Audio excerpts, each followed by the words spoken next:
Welcome to episode 2 of The Green Tape. I'm Matt. And I am Ewan, still. Still. Yeah, so firstly, thank you so much for everybody that tuned in for the first show. We're so grateful for everybody also that is taking time out of their either busy or not very busy lives at the moment to listen to us rant and rave for the best part of 60 minutes. Apart from the people who aren't happy that you're listening to the podcast. You know who you are. You need to stop. Yeah, exactly. Fuck you, basically.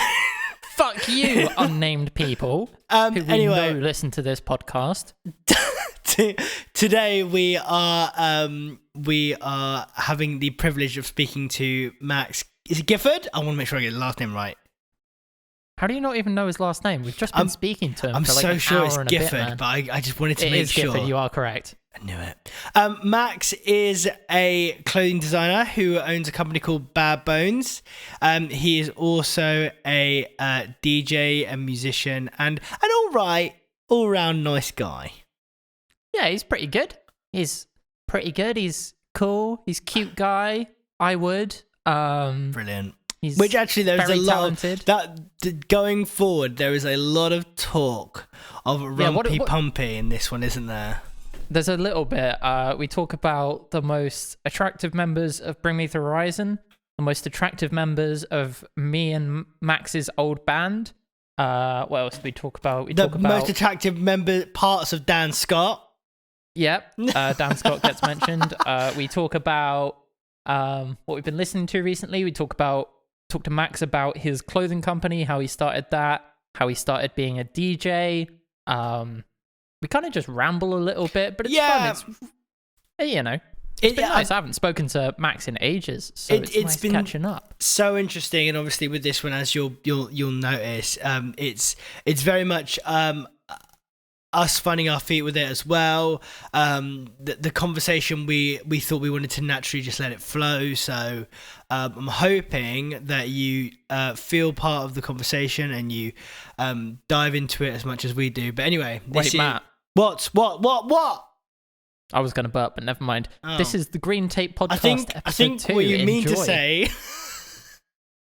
Oh, you fucking talked over me saying that. I'm sorry, bit. I was just about to say we're again. sponsored by Squarespace. If you need sponsored by Squarespace and Raid Shadow Legends and NordVPN and Love Honey and everyone else. We are not sponsored immediately by them. corporate shills because the first episode got like 6 listens. So it got more than 6. It did get more than 6 listens. But however, if anybody does want to sponsor us, that would be 6 super cool. 6 was the threshold for Love Honey sponsoring us. But anyway, enough about dildos. Let's get on to the Green Tape Podcast, episode 2 with Max Gifford.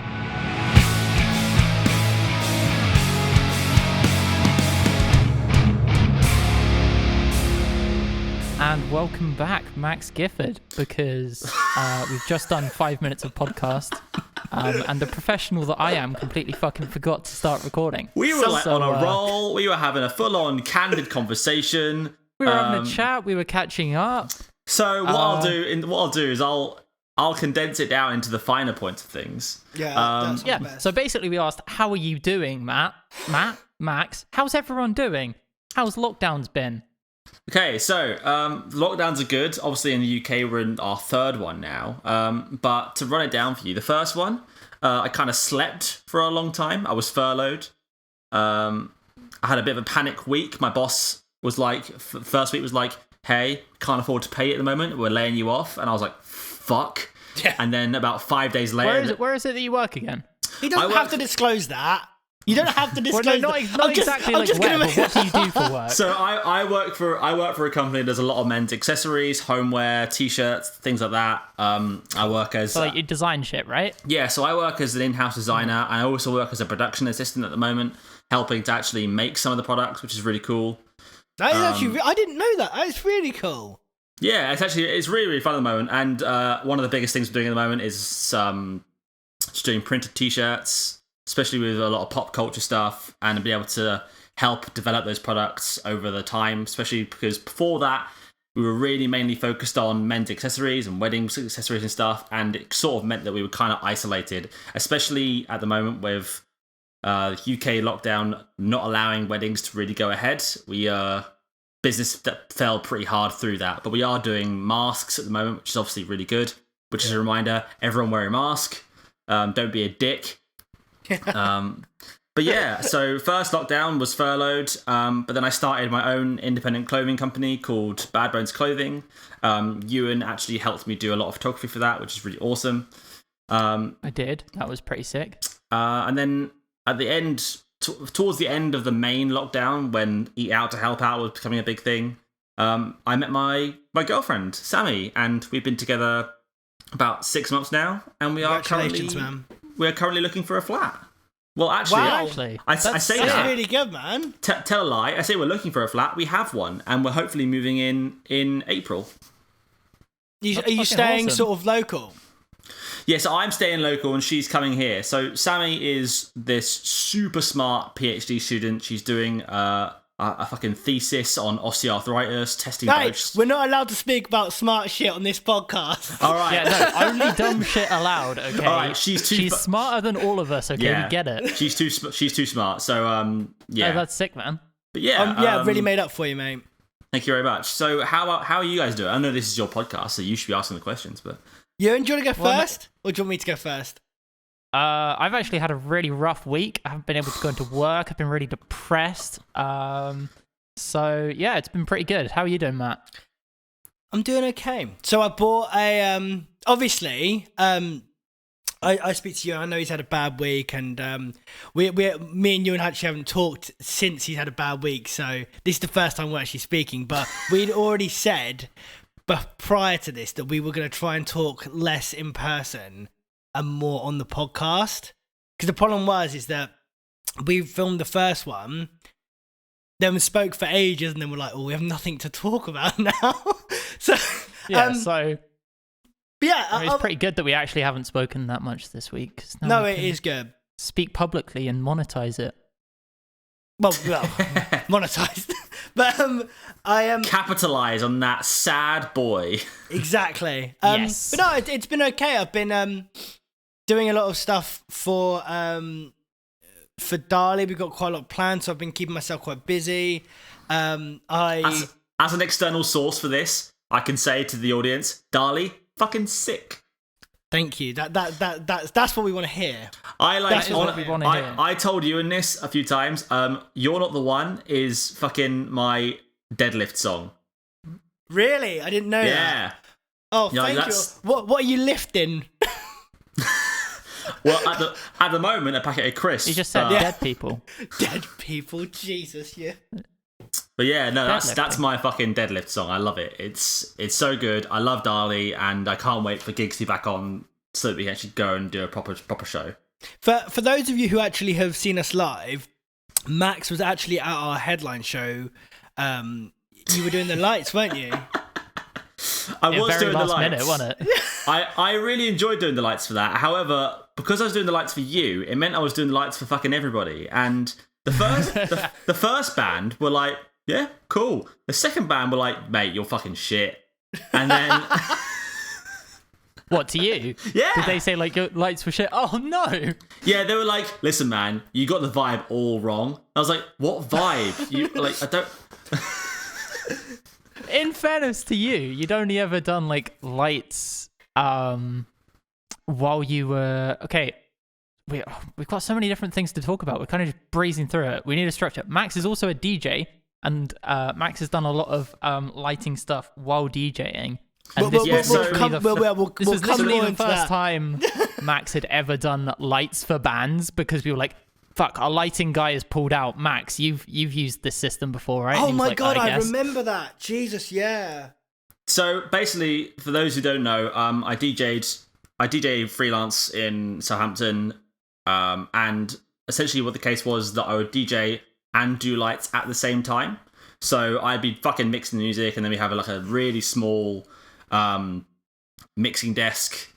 It was just like 10 button. Yeah, exactly. And a tablet profiler as well. And so going from that to like a dedicated lighting thing in with a very, very short amount of notice, was like, okay, fuck. You literally had sound check to work out how it worked. Exactly, and I think the benefit was that I've heard a bunch of your guys' songs before, so I sort of knew, like, right, this is the structure I wanted to achieve, whereas the other two bands, I'd never heard them before, and I wasn't around for their sound check, so I was like, I'm really just fucking going along with what I'm hearing, and I was like, oh god. I think the worst part is that there was a song where everything was quite consistent, it was quite like a fast one, and I was going with it, I had strobes going, and it got to the bit where I thought it was going to be fast again, and it wasn't. It was a super slow bit, and I had my finger hard down on the fast strobe button. Yeah, you're like, oh, it's got to be a fucking breakdown here. Everyone's going to go mental, and it went into like some chill bridge. It went for this like really long, drawn out G chord. And it was like a really nice sort of reverby chord, and then there's me on the. Everyone was just having a fucking seizure strobes in the crowd. Yeah. Oh god. Yeah. I actually remember. I'm not gonna say what band it was, but I remember what band. Because they're lovely guys, and we don't want to chuck them in. And I think for being a bit of a dick towards you, but. But no, like if we I think. Start to sort of, rather than, because unfortunately with the way that we speak, I think we end up going on tangents sometimes. I don't know if anybody's noticed that, but I think no, not at all. I think what we'll do if we start with yourself, Max. Okay. I think so. Sort of to take the lead a little bit. The thing that I'm most interested in yourself, is your clothing brand. Yeah. So I'd quite like to speak to you a little bit about that, because I'm really, really interested in clothes. I fucking love clothes. Call me part of the machine or whatever. I'm a sucker for them. And obviously I've seen a lot of your designs. Ewan's got a few of, I think he's got some of your hoodies. Is it t-shirts or hoodies? Got a hoodie and a t-shirt there it from is. Max. And I know you embroidered it, don't you? Yeah, so when I started it during lockdown, there's a bit of context that I've got to put behind this. Go for it. So my dad and grandparents ran a promotional clothing company my dad ran it from when he was very, very young, and my grandparents had that from when they were in that like 20s, and they ran it until they both passed away. And so my granddad passed away in 2012, and my grandmother passed away in 2019. When that happened, we had to then move the entire business out of her house, which is not too far away, but it was obviously a big thing, into our garage. And the main part of that business was this giant 4-headed embroidery machine, and it weighs about 3 tons, and had to move the entire thing on a box truck round to here and push it into our garage. And that was Is it still sat there? It is not, unfortunately. It was sold. But essentially what happened was it was sitting there during lockdown, and I thought to myself, I can take an opportunity here to utilize this, and we can get some clothes out. So I sat down and I had a few designs that I had thought about in the past that I had tried to sell on sites like Redbubble, but it wasn't. Yeah, I remember you like sending me a few of the designs like a year or two ago now, maybe. Yeah, and you were like talking about selling them on Redbubble and like Etsy and shit like that. So I tried to get it on Redbubble, but I couldn't really get it to work properly, and so I kind of abandoned it. And obviously, I was still working at the time for my full-time job, so there wasn't really a proper opportunity for it, which is unfortunate because I did really want to do it. And so when lockdown came in, it was like, well, this is the perfect opportunity to do this. So I cracked out all the designs and I had them digitized, which is a fucking lengthy process where they have to basically formulate where every stitch is going to go for this design. Jesus. And then I sent it off, and then I got the files back, and then I did about 20 or 30 tests. And for people who don't understand embroidery, it takes a long time for things that are quite complicated. So I think the embroidery machine could do about 1,000 stitches a minute effectively. And some of the designs, I think even the one that Ewan has, is about 20,000 stitches. Oh. So about 20 minutes a piece. So how do you get to that? Like, obviously I know that you've briefly gone over it there, but going from the point of it being an idea, I guess you draw the ideas initially then. So going from that to then the point of you embroidering on a t-shirt, only because I'm such a, it's completely alien to me, this process. I take it that's actually the most lengthy part of the process, because you're designing an idea, you're finalizing an idea, you're technically putting it into cloth as well. Like, I can appreciate and obviously would like to know sort of like the trials and tribulations with that process, because that sounds like hell. Yeah. I think the problem was for me is that I am my own biggest critic in a lot of senses. And when I was doing these designs, I was just looking at them and I was like, this is fucking shocking and no one's going to buy these. What am I doing? And it was that sort of imposter syndrome of myself where I was like, yeah, these are all available online and they're all able to buy and they're actually on that. And it was at the point that they were on hoodies and t-shirts that I was like, what am I doing? And no one's gonna buy these. What am I even kidding myself? I've invested so much time into this. What's the point? And I think the really interesting thing for me was, or the really fascinating thing was, that I put the website live in June.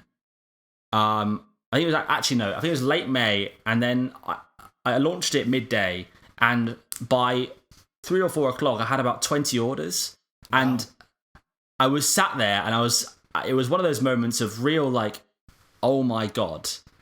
And at that moment, it became real, and I became a bit more confident in that. But then I was like, well, it's not over yet. I've still got to send them out. People have still got to get them and wear them and that sort of thing. And once I started getting pictures back from people who had bought stuff and were wearing it, that was the real moment of, okay, cool. It's an actual thing. It's an actual thing. It's the moment where you physically, like, see your product in the wild. Yeah. Is the moment where it actually becomes real.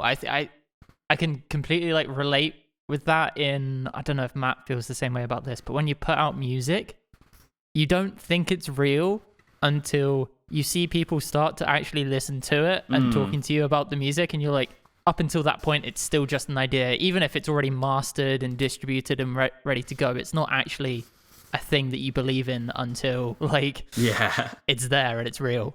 I think at that point I was like, right, now it's full systems go. Now I've got to keep it going. And I think I have taken a bit of a hiatus over the last couple of months. Obviously been back at work and things have been really busy, but the plan is I've noticed that it's been a while since the last drop, man. So basically I had a few designs and I launched them, and some of them done one better than others, and I've taken a bit of hiatus over the last couple of months to try and build up a bit of a lobby of designs, and you can expect to see those drop possibly by the end of February. Ooh. But like the early March, obviously compared to where this comes out.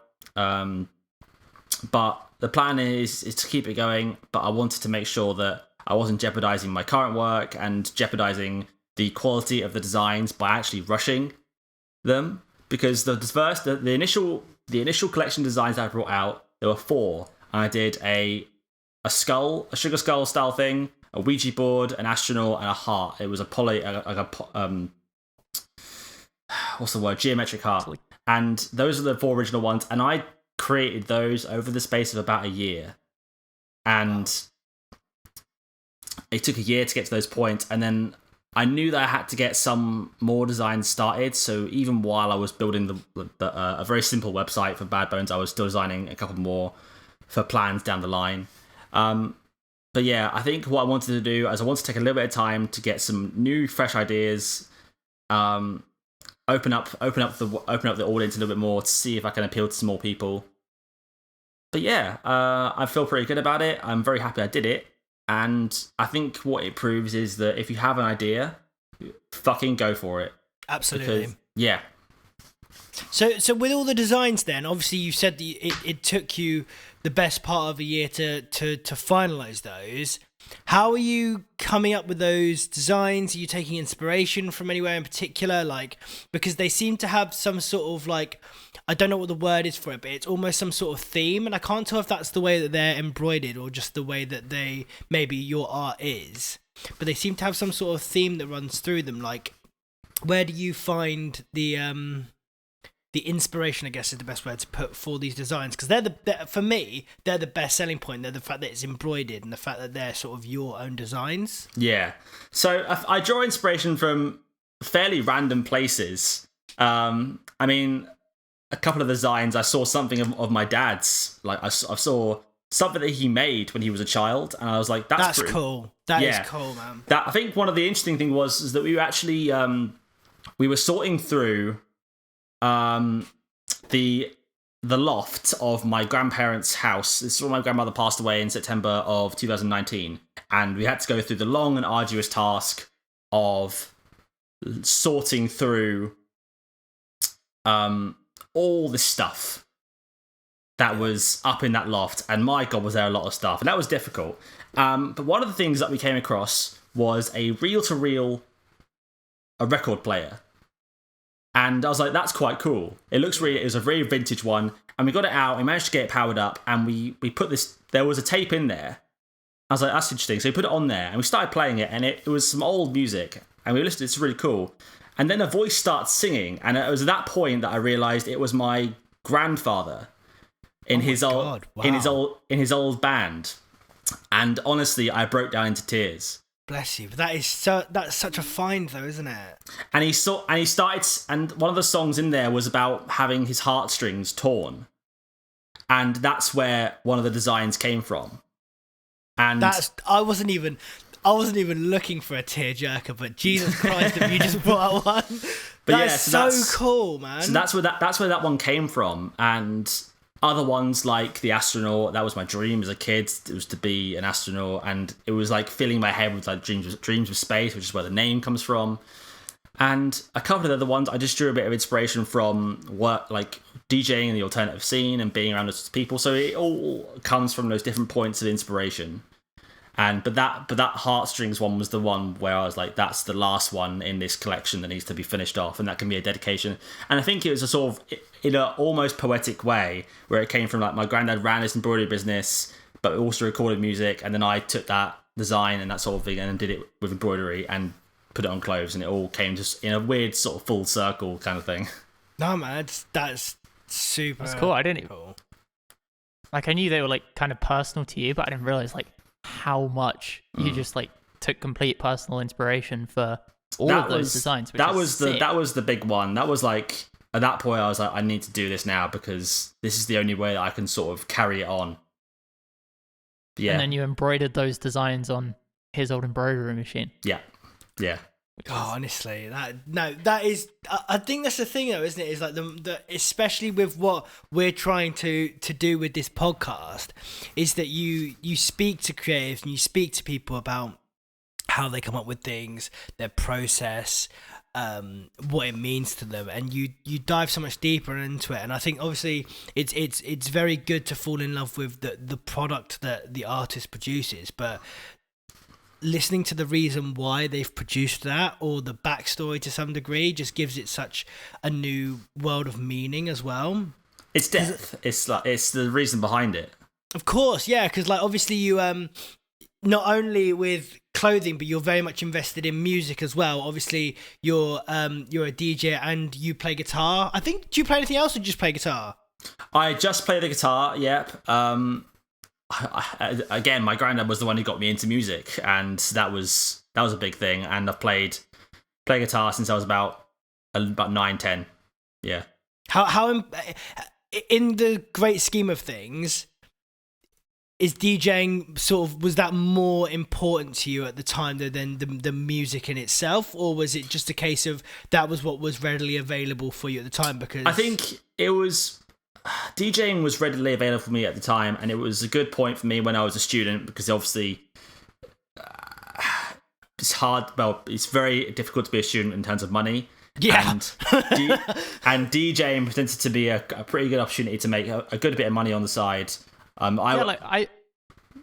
don't think I actually know this story. Like, how did you actually start DJing and getting into that? Because you've been doing it for a few years now, haven't you? I went to Bournemouth University, and I was there doing a media production degree. And while I was there, I worked for Costa for the whole time. I was a barista on the weekends, and that was what paid my bills.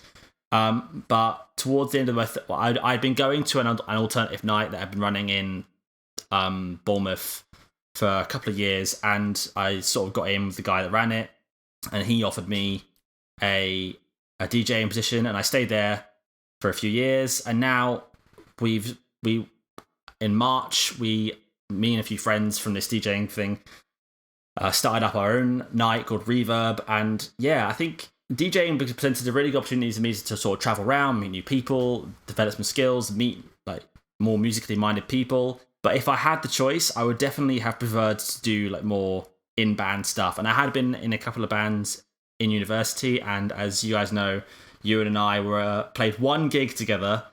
We did. Yeah. We kind of touched on that in the last podcast. Yeah, we did. But no, we'll come full circle around to that. I think if I sort of want to focus a little bit on DJing for now. Yeah. So how did you? Because obviously it's not something you can just walk into, I assume. How did you get the skills for that, or did you genuinely just walk into it? Well, I mean, DJing's just pressing play on a laptop, right? There's no musical skill involved. Ewan right? Williams. So I am, of course, kidding to all of my DJ friends. Please don't kill me. A lot of it was like, obviously, I had to be introduced to the initial ins and outs and know-hows of how to work the decks themselves. Mm-hmm. So, obviously, yes, play, turntables, selecting tracks, BPM, the lot. But after a while, it sort of becomes almost like intuition of what songs are going to work, what fits with what. And it's almost like crowd reaction. And my God, some of the things that I used to be so confident going into songs being like, oh yeah, everyone's going to know this. And then you press play and then everyone fucking leaves the dance floor. And your heart just sinks. You're like, fuck. It's like, but I like this song. Yeah. Please come back. Well, this is exactly it. And then I think the worst thing is when people come up to you. I think what makes me feel really old is when you play a song that's from your childhood and you're like, I love it. And someone comes up to me and is like, who's this? And I was like, oh. Did you guys see that? Now that's what I call dad rock thing. Oh my God. It has fucking, no. I don't think I have. And it has just like 2000s pop punk stuff. And you're like, what? Dad rock? Shit. I'm not a fucking dad. Oh, shit. I think this is the concerning thing that people opposite our age are dads at the moment, so it could be considered. I can't even fathom that. The idea of having a child, right? I can barely look after myself, let alone a little thing. Ain't that the truth? Yeah. I definitely do want kids, but not anytime soon. I need to look after myself and make sure that DJing. Like I say, it's a bit of a weird one because no two crowds are the same. Mm-hmm. And I remember the best crowd. Oh, I'm gonna fucking alienate everyone I've ever known now. The best crowd do it. The best crowd that I ever played for was in the Isle of Wight. Oh, which is what was it about the Isle of Wight crowd? Then no one lives there though. I don't know. I think it was the crowd. The interaction were just insane. Everyone was absolutely loving life over there when we played, and that was great. But yeah, it's interesting to hear. It really opened up my eyes to how different people actually like different kinds of music. I mean, the interesting one for me was new Bring Me the Horizon songs and people's reaction to that, because it's so mixed. It's very mixed, and like the thing is that Ammo itself, just to talk about Bring Me, Ammo itself, I didn't think was a horrendous album. I don't think it was anywhere near their best. But it's got that element, especially some of the stuff they've released. I can't remember the name of the EP. What's the name of the Bring Me EP they've just released with Dear Diary on it? Post-Human Survival Horror. Of course you would know the exact name. Of course I know. It's got that. Certain elements of it have that feel as well, especially that one with Baby Metal on it as well. It's just absolutely insane.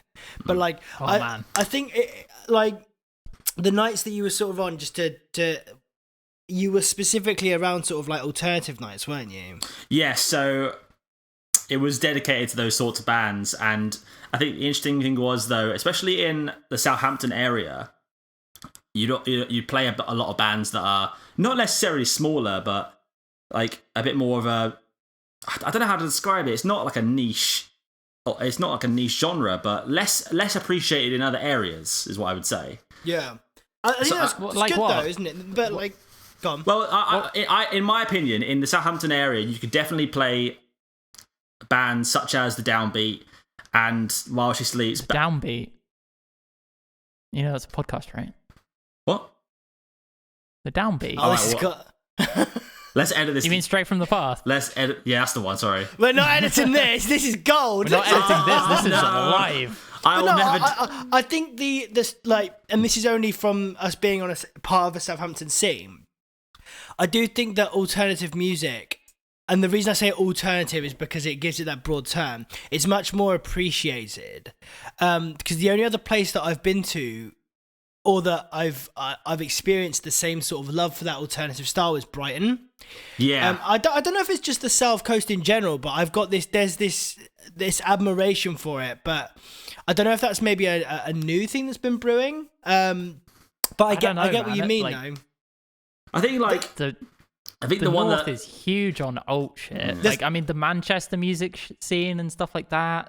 It's fucking huge. But I don't know if it's a case of that because of where a lot of the bands that we speak of are from the North, it's now sort of digressed down towards the South because we didn't.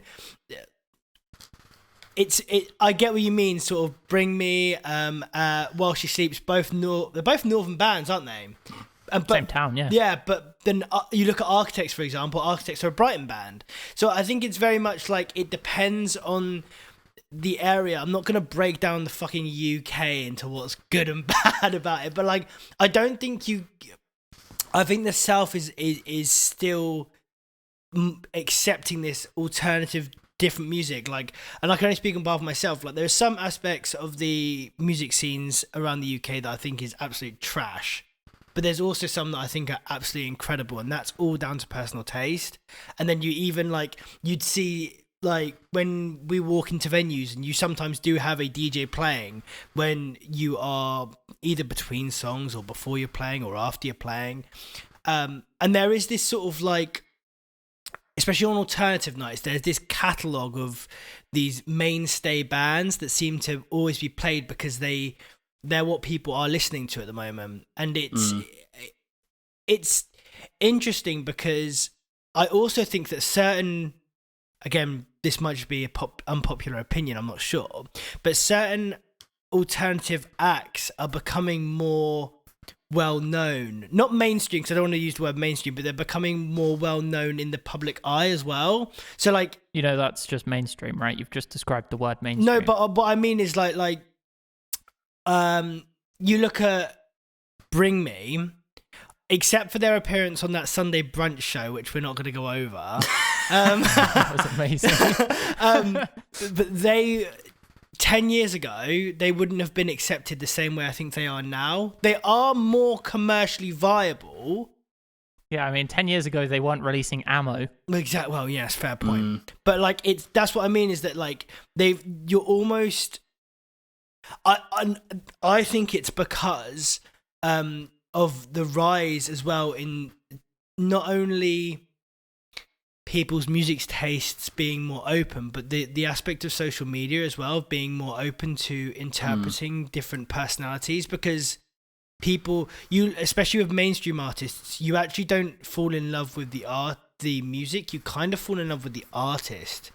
Like, I look at, especially with the figurehead of Bring Me is Ollie, and people resonate towards him rather than them resonating towards Jordan, for example. Like, do you see what I mean? Although Jordan Fish I don't know. is so fucking talented, man. He's so fit as well. There we go. He is a good-looking man. Anyway, we are again. We've gone into another tangent. But no, I do agree with you though. Like, it's really interesting to see the difference between different areas of the UK and their appreciation to music. I mean, staying with Bring Me the Horizon, we'll use that as like a good case study. I mean, I know for a fact that if I wanted to, in Southampton, I could easily play Pray for Plagues, and it would be appreciated. However, if I then went to Winchester and played the same thing, everyone would leave and probably attempt to bottle me, and because I know it's not appreciated there as much as it is somewhere else. I think it's an interesting thing to see the difference between, even within the same band, the appreciation of stuff. Yeah, I this is all just sort of like me thinking out loud with all this sort of stuff because I haven't got a fucking clue. I'm just okay. Kind of leading on from this, I have a very important question for you, Max, that everyone's going to want to know. Okay, go for it. Top 3 most attractive members of Bring Me the Horizon, in order. Oh, fucking hell, that is a ridiculous question. You're welcome.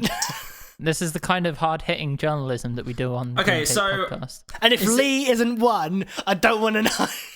Yeah. So is this like, have I got to be like superficial, or is this my personal opinion? Your personal opinion. You make it whatever you want to be. You've got to rate in order who you would rather sleep with from Bring Me. Okay, I think it's got to be number 3. I'd say I would at number 3. I'd say Matt. That's fair. Okay. And then number 2, I'd say Ollie. Ollie's 2. This is becoming controversial. And then number 1 is Jordan. That's fair. Lee didn't even make it in there. No, he's not attracted to me. I'm sorry, Lee. Oh, but he is though. You just look at him and you go, honestly, I just want to fucking squeeze the life out of you and put you in my pocket. Lee. No, I stand by that. Matt, Ollie, Jordan. I agree with you, Jordan is a but very Jordan, man. honestly, he is so talented. But this is not called the Jordan Tape the Jordan Fish podcast. Jordan Tape podcast. So staying on the element, I'd let Jordan Fish tape me. Staying on the who's attractive in bands. Yeah. Ewan, off the top of your head, the most top 3 attractive members of Folivora. Go. Oh. Okay, that's just a ridiculous question. Number 3, Dan Scott. Number 2, Dan Scott, and number 1, Dan Scott. Like that's universally. You're not wrong. We're gonna make Dan Scott a mainstay in every episode. It doesn't matter what we're talking about. Right, Yeah, if we're on the subject of Dan Scott, I will say, first of all, that one of the loveliest people in the world, and secondly, absolutely talented fella. Like, my God. I've got a lot of time for Dan. We need him to become a creative professional so we can get him on the podcast at some point. Yeah. But at the moment he doesn't, so we don't really have an excuse. Yeah, it's kind of that's the whole like point. As much as this podcast is just completely random, we do try and hold it together with a sense of like, oh, people are creative. So Max, if people who don't know Dan, how would you describe Dan to them? Oh God, that's Everest there, isn't it? Okay, no. Here's an even better question. Top 3 most attractive body parts of Dan Scott. Okay, right. Oh my God. This is the content I'd be tuning in for. Right, okay, so number 1, butt. He does have a good butt. I haven't seen Dan's butt, so I cannot confirm or deny if I agree with that. Number 2, face. Okay. Just his whole face. Yeah, and number 3, hair. Really? Yeah. You clearly haven't seen his lockdown hair recently. I like the way that you haven't seen my lockdown hair. It's terrible. Ewan I goes, can see it right his now. whole It's not that face. bad. It's better than Dan's. Are you okay, Matt? It's just the way you went. His whole face as if Max going, no, just the left bit. Well, I don't know. He His could have gone more whole specific, face? like beard or nose. His or whole face, eyelashes. His whole face, apart from his left nostril. Yeah, you can't have his whole face, you, and you're driving home. You would come overdose on Dan's face. Anyway, let's start. Let's move on. Yes. We were talking about you playing guitar. So what sort of music do you play on guitar? What sort of stuff you fucking with?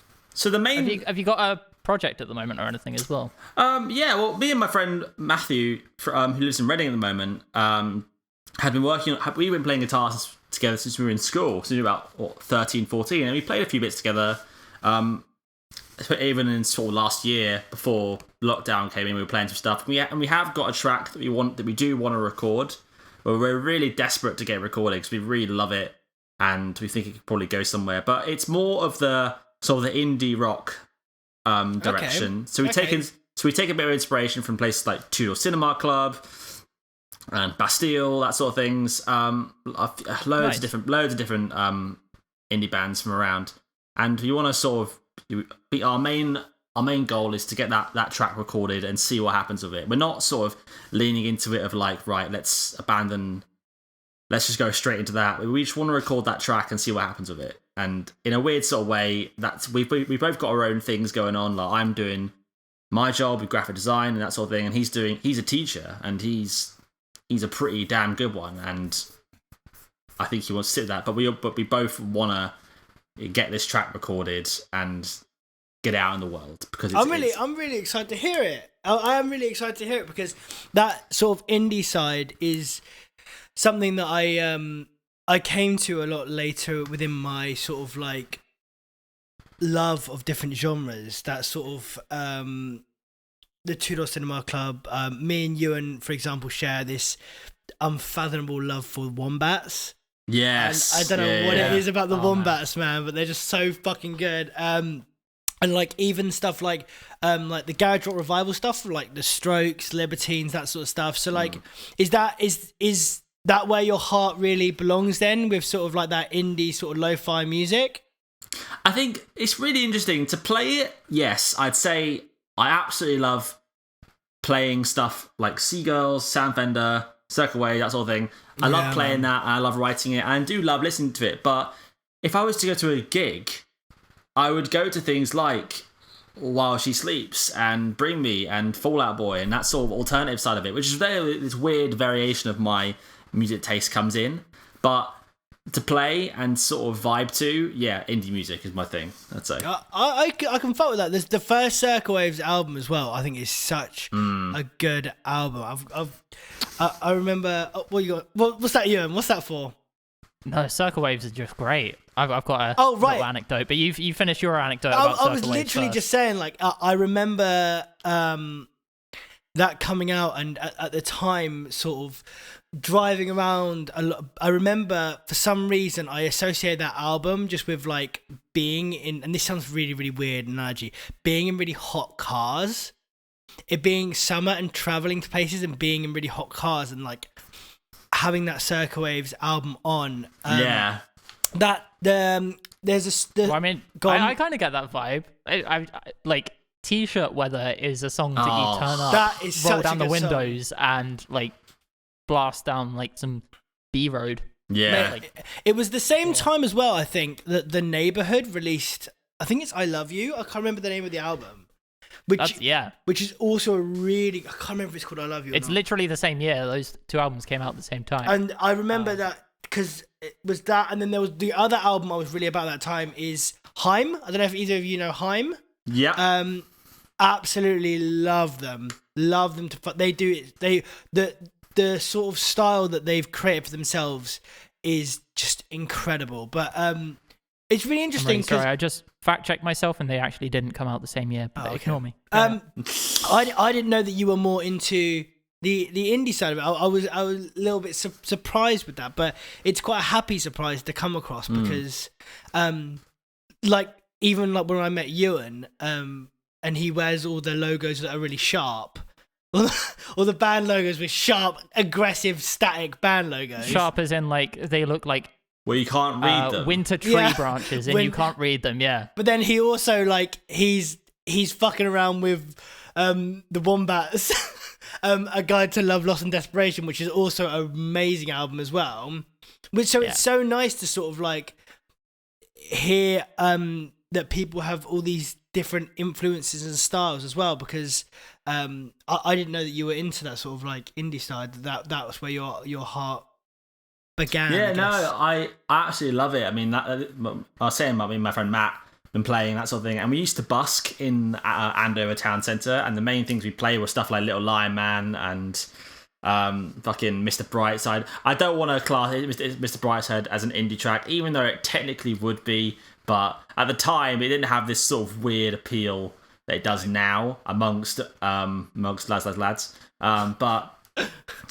But it was really interesting to play to do that. And what's busking like? I've never busked before. So we busked in a few different places. The main one we did was in Andover town centre, and a couple of the times you wouldn't classify it as successful now when I'm 25. But when I was 16 and we made £70 in a day from busking, I was there. That's pretty good. I was like, that is. It's like, yes, that's not bad. And I was it. I was like, at that point, I was like, well, this is it. My life is complete. I shall busk forever. I have peaked. That is 70 quid a day. Is quite good. But yeah, that or doing like a 6-hour shift in Tesco. I know which one I'd rather do. Yeah, fair. But it was a lot of fun to do. I think it all sort of circulates back to playing music with him, and we ended up we played music together more than anything else. But then we started a full-on band called Talking to Amy, and we played for a few years, and we had some really horrifying gigs. Not bad. And some of the songs we wrote were terrible, but we had some good ones. And have you got a horrible gig experience? Oh yeah, I'm a sucker for those. I love hearing them. I do, but I can't. It's unfortunately the reason it's horrifying is due to some language that was used that is fairly politically incorrect. I can tell you the story, but oh my god, this is perfect. No, you're more than welcome. Right, so do it. Worst comes to worst, I'll have to bleep what you say. So in Andover, on the outskirts, there is a small section of the town which is dedicated to a few like mental institutes. And oh no. And we went and played like a little bar out there, and we were on stage, and I dropped my pick, and I had to pick it up. And into the mic, our lead singer, Matt, goes, sorry about Matt, he's a bit of a oh my god, no. That is awful. Yeah, on stage, into the mic. How what was the events that followed? Down? Yeah. Well, actually, everyone in there laughed, but the person who was running the bar was like, yeah, you can't say that. Oh my god, that is awful. Yeah, really, really bad. But it's fine, because it sounded like it actually... it landed, yeah. You didn't get like beaten up or anything for it, so but I think clearly could have been worse. I think it's less of a bad gig experience, it's more of a bad thing experience, is that our drummer we hired, first of all, we didn't have a real drum kit. He had a fucking electric drum kit that he brought to gigs, and it was ridiculous. Oh my god. That just made... Okay, when I said one bad experience, you've just told me that every single gig was a bad experience from that one fact alone. But and in his head, he was like, right, we did YouTube videos, and I've deleted them all now. But basically, he was like, we should do this song, and we should record it in an acoustic style and then put it on the internet. I was like, and he played us the song, and I'll tell you what we did first. So he played us a song, and we were like, okay, that's pretty different, but if we did it as an acoustic style, that could be quite funny. So we went through the whole thing, and we recorded it, and my friend Matt sung the singing bit, and my friend Tom, who was the drummer, rapped the rapping bits. And the song... While drumming? Yep. Wow, okay. On his electric drum kit. And the song that he got us to do was Everywhere I Go by Hollywood Undead. Oh my god. And at the time, obviously, as you always do when you're 16, you're like, this is the greatest thing I've ever created in all of the time.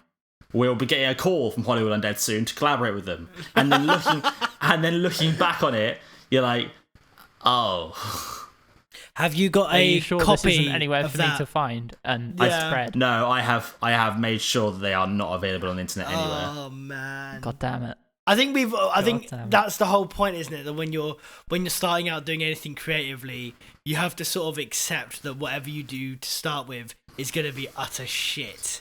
It's going to be the worst thing. I'm going to sound the most pretentious prick in the entire world, but it was Ernest Hemingway that said the first draft of anything is shit. Yes. Yeah. I must sound like the most pretentious arsehole in the entire world. We've got more people that we are gonna probably have on who are probably gonna sound worse. And me and Ewan already topped that in our first episode, and it was just me and Ewan. We're pretentious enough as it is. Were we pretentious? You might have been pretentious. I think I was just being an arsehole. I try not to be pretentious. I try and be honest, and then. But you are a singer, so we will. This is true, and the worst thing about a podcast is that then obviously you want to listen back to it, but all you're doing is listening to yourself talk, so it's so self-indulgent. Oh, mate, I've got no idea how I'm going to listen to this back because I hate the sound of my own voice. You could have. I've got a quite bad voice. You're a lead singer, though. You're great. That's true. Thank you. That is true, but like I don't have a well-rounded voice.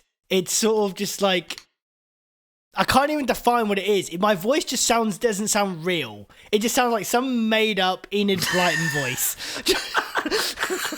That was a niche reference. Fucking Enid Blyton. Jesus. Yeah, exactly. Now I'm. It's niche for anyone who isn't British or under the age of 30, probably. Yeah. Good old Enid Blyton. God. But no, I think. Max, what was your favorite famous 5 book growing up? Oh, that is a question, isn't it? I can't remember the names of the man. Like, yeah, no, neither can I. I'm not. It's the one. Okay, I can't tell you the name of it, but it's the one where they find a fucking stolen dog. Stolen dog. That sounds terrifying because I don't want. Like in addition to the dog they already had. Yeah, they found a stolen dog. Apparently, that was it. Yeah. Oh. That was literally the end. They're like, well, we found it. So, I mean, the thing is with all those books is you can kind of sum them up with like, well, there was this one where they went and had a picnic on an island, and then there was a castle, and they had to solve a mystery. Mate, someone out there listening to this has been we've just unlocked like a deep memory. Yeah, and then we're driving along like, oh my god. So Max, music. While we're still on top of that, what sort of music have you been listening to recently? What have you been spinning? In a weird way, I haven't actually been listening to a lot of music recently. Like when I drive, I very rarely drive at the moment, obviously, because I'm not really going anywhere. But I usually have the radio on, and I often listen to podcasts. But recently, the other day when I drove home from work, I had this really weird like desire to just blast "Stop the Clocks" by Enter Shikari. Oh, that's a good song to blast as well. Song. And I got in the car and I was driving home and the radio was on. It was Radio 1 and I was like, oh, I've listened to this enough already. And I got halfway home and I was like, do you know what? No. And so I pulled over as a responsible driver. And I just blasted it and I put it on full volume in my car. And I drove home and I got home before the song ended. So I was literally sat in my car. Just screaming. You just sat there on the driveway waiting for the song to finish so you can go about your day. Yeah. Amazing. Yeah. I was like, my parents are inside, like about to go in, have some dinner maybe. No, Max is out there jamming along to some songs in his car, just living his best life. Yeah. Stop the Clocks is an amazing joke. Ewan, anything new you've been listening to? Wait, no, I want to delve deeper into Max's Shikari fandom. Are you a Shikari fan? I am a Shikari fan, yes. What's your... What do you reckon is their best album? Or what's your favourite album from them? Their best album? Oh, that is a tough... What's your favourite? Not necessarily best, because I don't want you to try but and the thing is, though, like each, musical critique. I know for a fact that my most favourite is definitely not going to be... It's going to be ridiculed to high heaven. I don't... Well, that's fine, because, I mean... Well, I have a favourite Shikari album, but I'm waiting to hear yours first to see if I agree or not. We're not going to judge you, and people on the internet don't actually exist, so it's fine. For me, personally, it's Minesweep, the Minesweep. Ah, that's interesting. Is that the one with Last Garrison on it? Yeah, Last Garrison, Anaesthesis. And Anaesthesis is a fucking sick song. Yeah. I mean... Boom. Wow, oh, man. But yeah, like great song. I am a big fan of them, and I'd love to see them live. I haven't had the opportunity to because every time they play locally to me, they just sell out almost instantly. Yeah, when their next tour actually happens, I think me and Matt have already said we're gonna go. Yeah. You should come because we. I still haven't seen them live either, unfortunately, and I need to because I fucking love Shikari. What's your favourite Shikari album then? I have a funny story relating to Enter Shikari. Go on, yeah, go. So, a person that shall not be named used to run an alternative night somewhere that shall not be named, and constantly would feature pictures of people from bands on the banners of stuff. Okay. And one day he listed like this unofficial after party for Shikari at the Guildhall. Yeah. And then I got word that fucking Rue was asking around like, the fuck is this? Why are they using my picture? Why am I on this thing? And it ended up being a whole thing. I was like, the fuck is going on? Didn't they get in contact and ask? Yeah, they did. Yes, his face? Yes, they did. Oh my god. Yes, they did. Yeah, because this alternative night used to do like unofficial after parties. So if like a big alternative band was playing in whatever city they happen to be in, they theme the night around that band. And it got them in trouble a couple times, I think, didn't it? Or was that was the one I remember? I think the thing was though, I think that they got in trouble a couple of times, but they got in trouble a couple of times with the same band. They've got in trouble with Shikari twice. Oh god! And I was like, at some point, it's like, you got to learn, right? You'd think so. But yeah, let's. That is bad. That is bad. That twice as well, just to start using people's pictures for your effectively advertisement for your night. That is bad. Yeah. I'll say let's move on from that now because it's a bit of a touchy subject. Yeah. Yeah, let's avoid that whole thing. Matt, what's your favourite Shikari album? I literally asked you that. But... I asked you, Ewan, first, but it's fine. Oh, okay. Mine's Flash Flood of Colour. That is a very good album. It's the only reason I would say closely second is, I think I can never remember the full title. Is it Everything Is Possible or Everything, the newest one? Nothing Is True and Everything Is Possible. That's it. That also possibly the best album released last year.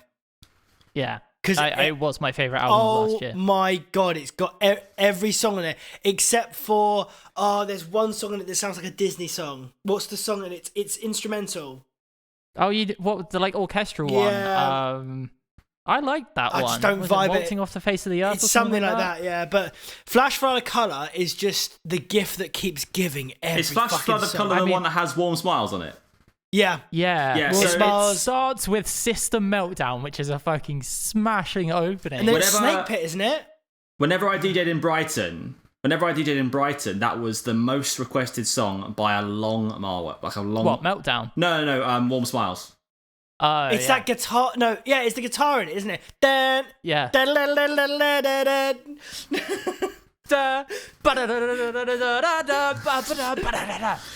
So, for those of you, it's not like ending bit. For those of you at home, this is what it's like to be in a band with you, and he tries to explain to you what he wants you to play. You guys can both relate. Yeah, to no, that. I know. He's so Max, right. What I want you to do is what? Max, can it's worse when I'm trying to explain drums. I've got for Max here. What was it like being in Fall of War with Ewan? Because I've got an experience with you, and I want to hear how much time you got. I will say. How much time does he want? First of all, how much longer can your hard drive record for? a long time. So, what I will say, first of all, before I say anything, is that Ewan is a very, very talented musician and musical producer. He's all right, I guess. He's very good on bass and guitar, and he's got this idea in his head about how music should sound. And I think that is a very, very admirable quality and not one that you could find very often. That being said, here comes the but. His teaching style is fucking shit. Any attempt that he gives to try and teach someone something is horrifying because it's done in the worst way possible. It's not good. It's because Ewan is a cyborg. Is that right? So Max, here's the first time I've ever shown you this breakdown I want to do. Here's how you play it, and I'll play it like this. Like, no, not like that. And then that carries on for about 25 minutes until you've kind of got it, and then I'm like, let's do the whole song, and Max is like, I barely got this part. I was like, wait, the rest of the song, and there's like, and also, it's never a normal time signature, is it, Ewan? Well, it's frequently often time signatures. All right, what was the time signature? And you know what breakdown I'm talking about. What was the time signature of that breakdown you tried to teach me? Well, which one? You know the one. So the one in working title fluffer. I can't actually remember what we did call it. Fucking dickhead. But that one's in 4/4. No, it the rest isn't. of that That's song a is lie. in 6. No, the rest of that song is in 6/8. The breakdown is in 4/4. But it's the drums are playing, I think, a polymeter, and you complete like the phrase repeats every other bar, so you ignore the bar line. And it's like a mix of dotted notes and triplets. So it's kind of yeah, it's a bit fun. On the weird, but it is in 4/4. on the weird subject of time signatures, did you hear this thing that was going around that they were like, oh yeah, the time signature for Hey Ya is 11/4. What? Yeah, and I was like, no. Oh yeah, no, I did see this. Yeah. Is it 11/4? No, it's 4/4. 11/4. That's mad. It can't be. Ewan, are you looking? It is up? in 4/4, but it has like a syncopated rhythm that you could count in some weird odd meter. This is It's the weird thing I heard. I was like, what? But yeah, no. I need to listen to Hey Ya now, boy. I mean, yeah, Max, you did dodge a bullet with one of the other songs that I wrote for Followora. Yes. When me and Dan, shout out Dan Scott again, sexy man. I love Dan's face. We were writing this breakdown. He was. Do you remember Valentine? Yes. Yeah. So the breakdown for Valentine originally had a singular bar of, I think it was 31, 32. Yeah. It then went to 15, 16, and then I think went back to 4/4. This is ridiculous. This is what I mean when it becomes to the point of, are you just trying as hard as you can to fuck up? See, thankfully for Max, me and Dan did come to that conclusion that we were just trying to be clever for the sake of it, and we should probably just not do that. Yeah. It did sound cool, but I think you probably would have kicked me out of the band at that point if I tried to teach you that. So while we're here, we should really shout out the other members of Follow. Whilst they're not playing together really anymore, we should really shout out the other members of Followora, right? Yeah, Big Boy Dan. Yeah, so let's go through it. So on the drums we had Henry Collinson, absolute G. I got a lot of love for Henry. Yeah. Unit. And then we had Ewan on bass, and some parts of backup vocals as well. Not really. No. Okay. I don't think so. Did I? You must have done Ewan. You must have done backing vocal. No, you were the one who got me into backing vocals, Matt. Really? Yeah, you're the only reason I sing at this point. And then, well, the thing is though, we can't really differentiate between Dan and I on lead and rhythm because we both alternated really. So both of us on guitar. Cool. Yeah. And then Lucy Bourne as the lead singer. Yeah. Yeah, she was great. Shout out Followora. Yeah. Man, I remember that rehearsal when we were finally finishing off Finite Resources, also known as Rise. And she sang that whole song for the first time because she'd been writing it while we were rehearsing, and it was fucking immense. Yes. It was this incredible vocal part that fit perfectly, and then this was the last song we played, if you remember, Matt, and it has this it builds into this anthemic ending, and she does this almost chant thing, and it's fucking sick. And I remember hearing that for the first time. I was like, Lucy, what? Where have you been hiding this? This is fucking incredible. It was amazing. Have you actually got anything as in recorded for Followora other than sort of demos or anything? Did you get the chance to? No? I know Ewan has demos and stuff recorded, but unfortunately, no, we never really did record it because we played one gig and then Ewan left to join this fucking dickhead band called... Awful traitor. Judas!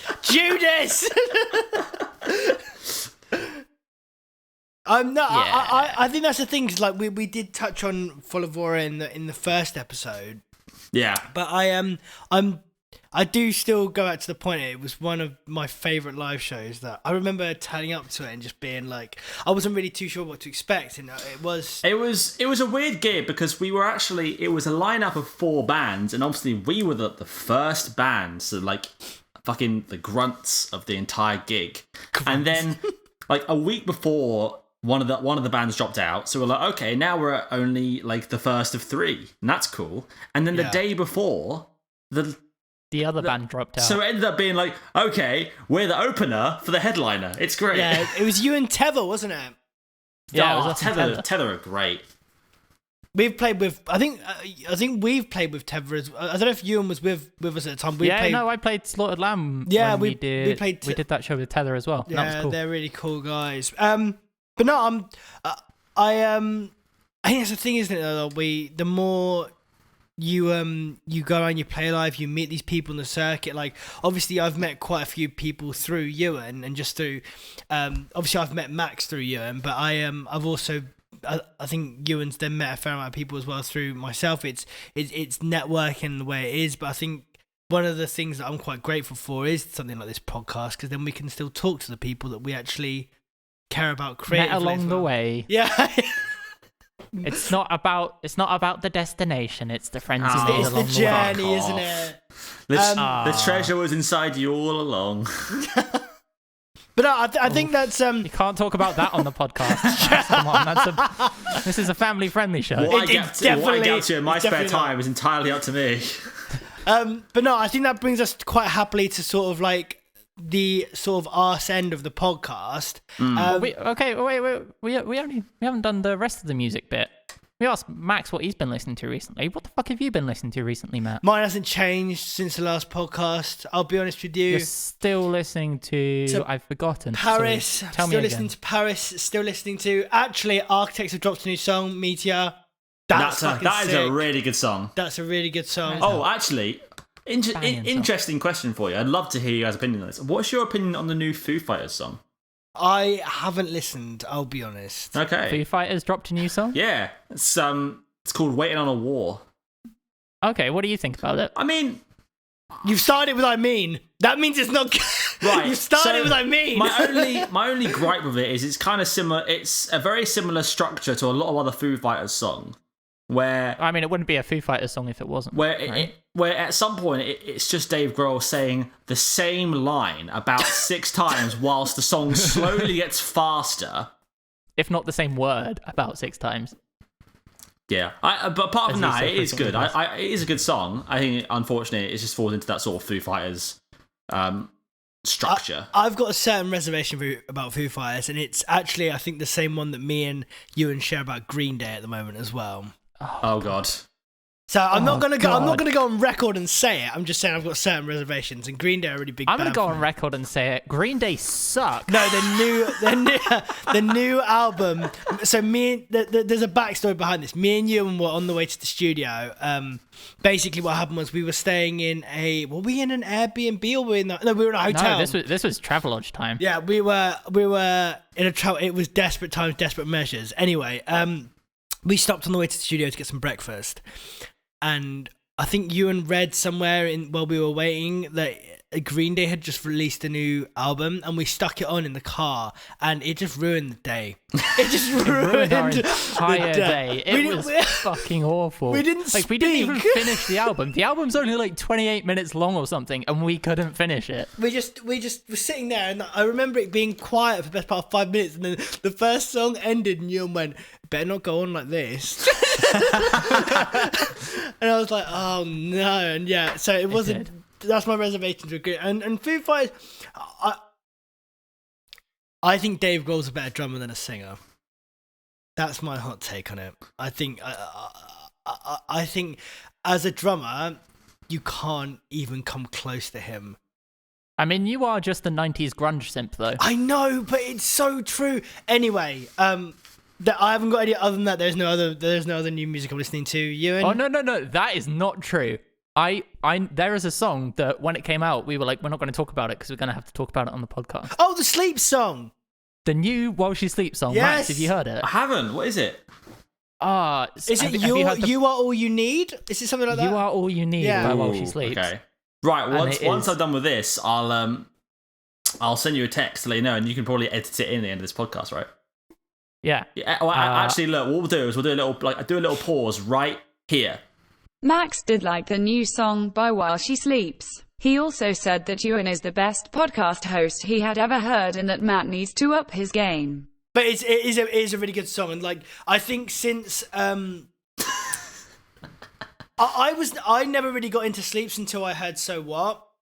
So the fact that I'm hearing a band and hearing what they're putting out and the whole Sleep Society thing, I think that's really really cool that you've actually got a band actively out there being quite.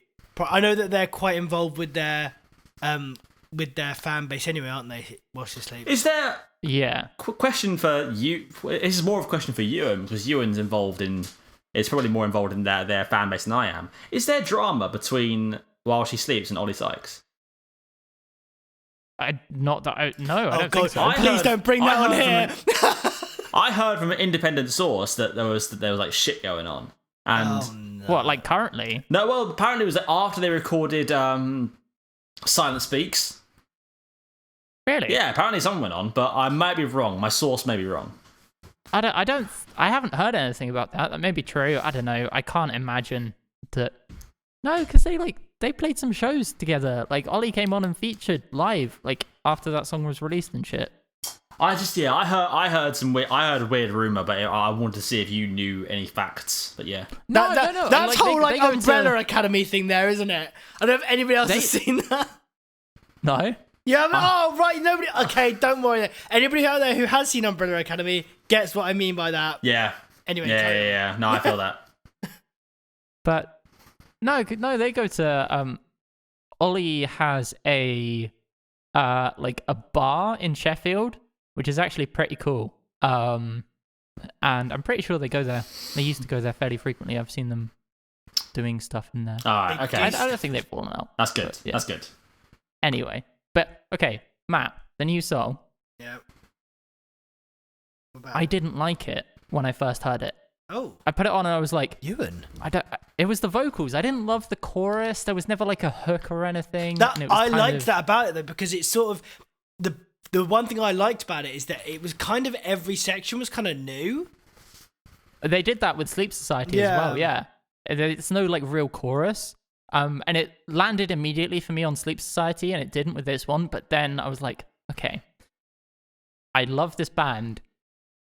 Surely I'm missing something. I listened to it like maybe another 10 times, and now I'm obsessed with that song. It's fucking incredible. I actually love the name of it as well. All You Need is such a cool title to use as well. But I'm not gonna. Other than that, like I said, I'm trying to think if there's any other music I've been really into.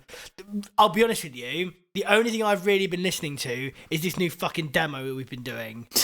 That is a very good song. Over and over again, and I'm at a point now where, like, as most creatives and most musicians are, that when you've listened to something about 1 billion fucking times, it actually loses. You just become numb to it. Yeah. Which I am now numb to this song.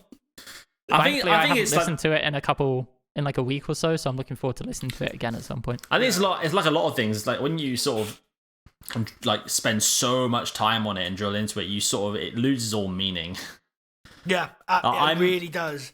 I'm currently building a website for someone who's starting an online store, and I've been looking at it for the last a day. For a full day, I'm like, oh, this is like, my mind's gone blank now. Yeah, I feel that. And that's the worst part of it. I think that's the thing though, is that certain people who aren't creative don't understand. There's no formulated process. It's not 2 + 2 = 4 sort of thing. There's so much else that goes into it, and I think one of the hardest things that I've been trying to do recently is trying to formulate my creativity, which I know is just such a bad idea, but I do it anyway. It's ridiculous. You are ridiculous. Thanks, man. Thanks, man. No, but quickly, just to everybody listening, I do want to say thank you for everybody who listens to the first one as well and has continuously listened to this one, because the first one I actually got such lovely, genuine feedback about. I wasn't expecting it to actually be received that well, especially with thank you for everyone to listen. All the bloody cursing. Yeah, I'm so sorry I said cunt all that Yeah, I can only apologise to my mum as well. You ruined it again. My mum... I hadn't set it up until this She's point. a Christian channel. She specifically said to me, she was like, I can't believe you've gone on air saying that word. And I was like, I'm sorry. Well, did your mum actually listen to it? So my parents, they all sat round and listened to it, I think, while they were having dinner with me. And like I said to them, I was like, please remember it's explicit. And the problem is that about, my sister went like 6 to 7 minutes in, you've dropped about 9 swear words. 3 times you've said cunt. Sorry, mum. And it just, she was like, right, I'll tell you what, look, do you want me to say it now, just so that everyone said it? Everybody has no... It's a whole thing. If you're coming on the podcast, you have to swear. Your family is the only one who doesn't hate you now. So that's like, you're still the good child. Keep it that way, you honestly. Can't have 3 disappointments on a podcast. It's bad luck. You've ruined the equilibrium of it. But no, I am genuinely thankful for everybody who's actually listened, including my parents who begrudgingly sat through me swearing. Thank you. If people don't like this episode, then we know to never get Max on again. So that's true, but I think it's been interesting. I think there's especially with the whole embroidery and clothing style of it, because I'd never ventured into that world or had a conversation with anybody who's been part of that world before. So that's been really interesting for me. And like the only other thing that obviously we spoke about as well that I wasn't hugely aware of was the whole DJing thing, which is it still baffles me that it was such a, you kind of fell into it. That is so well, I mean, yeah, but how many creative things have you fallen into, Matt?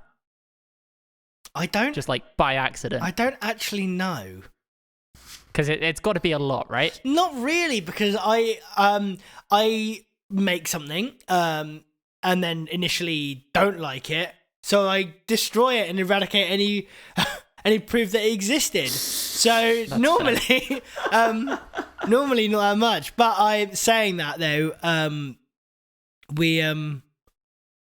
we've actually been trying to be doing less of that recently. Well, at least I have. I know that we've been trying to actually fulfill... Are you kidding me? I deleted all of our demos last night. What? Please don't. God, don't joke about you. And I'm not even in the band, and that gave me anxiety. But no, like I said, I think that's a good place to tie off the second episode of the Green Tape podcast. Unless anybody else has got anything to add. Well, just anyone who's interested in buying some t-shirts and some hoodies, head over to badbonesclothing.com. Yeah, plug yourself. We'll stick a link somewhere, I think, on the Instagram. Yep. Yes. And also I do freelance graphic design, digital design stuff. I've got a webpage just titled Max Gifford Digital Design. You guys can find that on Facebook. But yeah, hire Max and give him money because he's attractive and is definitely worth it. Well, thank you. I'm not attractive with my current hair, but let's slide by that. Yeah, join the club. But I want to say thank you so much for actually coming on. You've effectively been our guinea pig as well, because we haven't done this with anybody else other than ourselves. So thank you so much for coming on, Max. It's absolutely my pleasure. If you'd like me back on again, please let me know. I'll leave that with you. And leave that up to the audience. If the audience like me, if anyone that listens to this podcast will have a discount code at some point.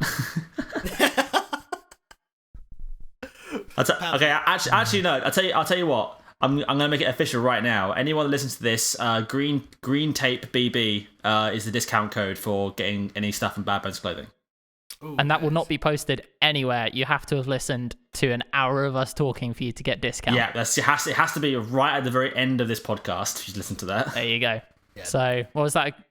What was the discount code again? So green tape BB. So green tape as in this podcast, and BB as in Bad Bones. At badbones.com? Yeah, badbonesclothing.com. Cool. Yeah. There you go. Go buy some cool drip, because Max go buy some dirty threads. Just anyway, go on, Ewan. You finish it. Thank you very much for tuning in. Thank you very much for joining us again, Max. It's been lovely speaking. Fuck off, Matt. I'll see you probably at some point this week. Wednesday, my dude. Yeah. Cheers. Bye-bye. Bye. Bye.